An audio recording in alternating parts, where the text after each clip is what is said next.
नमस्कार, आप देख रहे हैं बुलंद आवाज पूजा सिंह के साथ। हाजिर हूं एक नए वीडियो में बड़ी खबर के साथ। आकाश आनंद, जो कि बसपा के पूर्व राष्ट्रीय कोऑर्डिनेटर हैं और बसपा सुप्रीमो मायावती के भतीजे हैं, और अभी हाल में ही उनकी बसपा में वापसी हुई। उन्होंने माफ़ी मांगी थी बसपा सुप्रीमो मायावती से, जो कुछ भी उन्होंने अब तक किया उसके लिए, और बसपा सुप्रीमो मायावती ने उन्हें माफ़ करके एक बार फिर से बसपा में एंट्री दे दी, वापसी करा दी। हालांकि अभी तक उनको कोई जिम्मेदारी नहीं दी गई है, कोई पद भी नहीं दिया गया है। उसके लिए प्रतीक्षा कर रहे हैं सभी लोग कि कल बसपा की एक बड़ी मीटिंग है, उसमें क्या फैसला होता है, क्या कुछ होता है। ये तो रही एक बात। दूसरी बात यह है बड़ी खबर कि आकाश आनंद को Y+ सुरक्षा मिली हुई थी, जिसे केंद्रीय मंत्रालय ने आज वापस ले लिया। क्या है पूरी खबर, दैनिक भास्कर की रिपोर्ट के हिसाब से आइए आपको बताते हैं। केंद्रीय गृह मंत्रालय ने बसपा सुप्रीमो मायावती के भतीजे आकाश आनंद के पास मौजूद Y+ कैटेगरी की CRPF सिक्योरिटी को वापस ले लिया है। गृह मंत्रालय ने कहा कि हाई लेवल समीक्षा के बाद सुरक्षा वापस ली गई है। आकाश को लोकसभा चुनाव से पहले Y+ सिक्योरिटी दी गई थी। उन्हें CRPF के करीब 8 से 10 सशस्त्र जवान 24 घंटे सिक्योरिटी कवर देते थे। अब सुरक्षा वापस लिए जाने के बाद उनके निजी कार्यक्रमों और यात्राओं में सुरक्षा प्रोटोकॉल में बड़ा बदलाव आ जाएगा। आकाश आनंद को 2 दिन पहले ही बसपा सुप्रीमो मायावती ने बसपा में वापस लिया था। 3 मार्च को आकाश को बसपा से निष्कासित कर दिया गया था।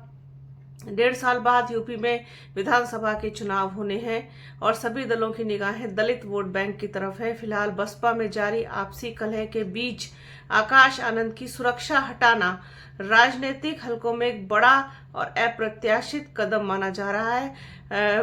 बसपा की जो प्रेजेंट की कंडीशन है, उसमें सारी चीज़ों को देखते हुए ये एक बड़ी खबर है कि आकाश आनंद की जो सिक्योरिटी है वो हटा ली गई है।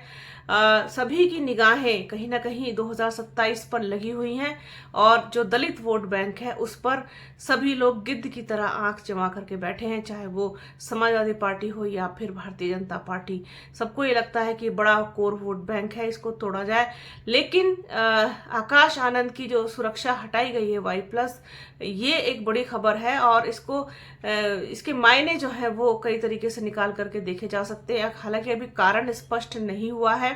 ये कहा गया है कि समीक्षा की गई तो उसमें पाया गया कि उनको Y+ की जरूरत नहीं है। Y+ सिक्योरिटी तो खैर बहुत लोगों को मिली हुई है।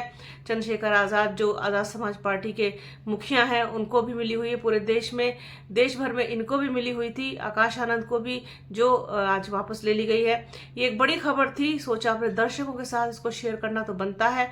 कल बसपा सुप्रीमो मायावती की लखनऊ में एक बड़ी मीटिंग है।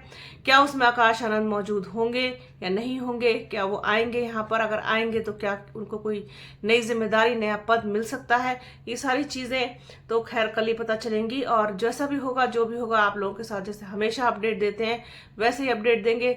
जैसे अभी ये इस चीज की अपडेट दी है कि आकाश आनंद की Y+ सुरक्षा हटा ली गई है। अब उनके पास किसी प्रकार की कोई सुरक्षा नहीं रहेगी। जो कवर करते थे उनको, इतने बड़ा एक सशस्त्र बल जो होता था वो करता था कवर, अब वो नहीं करेगा।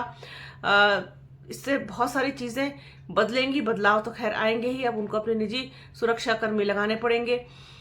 ये सारी चीजें किस प्लानिंग के तहत है? केंद्र सरकार आखिरकार इस तरीके से क्यों कर रही है? जबकि बसपा के ऊपर हमेशा ये इल्जाम लगाया जाता है कि बसपा भारतीय जनता पार्टी की बी टीम है। अगर भारतीय जनता पार्टी की बी टीम है तो फिर इस तरीके का सौतेला व्यवहार क्यों किया जा रहा है? तो ये सवाल तो बड़े हैं जिनके जवाब मिलना अभी बाकी है। फिलहाल सबकी निगाहें कल की मीटिंग की तरफ लगी हुई हैं कि उसमें आकाश आनंद की मौजूदगी रहेगी या नहीं। तो कल जो है, जो सा भी होगा, जो भी अपडेट होगी, आप लोगों के साथ उसको शेयर करेंगे। तो तब तक बने रहिए हमारे चैनल के साथ और इस बड़ी खबर के साथ, और हमारे चैनल को लाइक कीजिए, शेयर कीजिए, सब्सक्राइब कीजिए, बेल आइकन घंटी जैसी आकृति जरूर दबाइएगा, जिससे कि आने वाले वीडियो का नोटिफिकेशन आपको मिल सके। वीडियो को प्लीज़ पूरा देखिएगा, ज़्यादा से ज़्यादा शेयर कीजिएगा। अपना और अपनों का बहुत ख्याल रखिए। जल्द मिलूंगी आपसे एक नए वीडियो में, एक नए मुद्दे के साथ, एक नई चर्चा में। तब तक के लिए जय हिंद।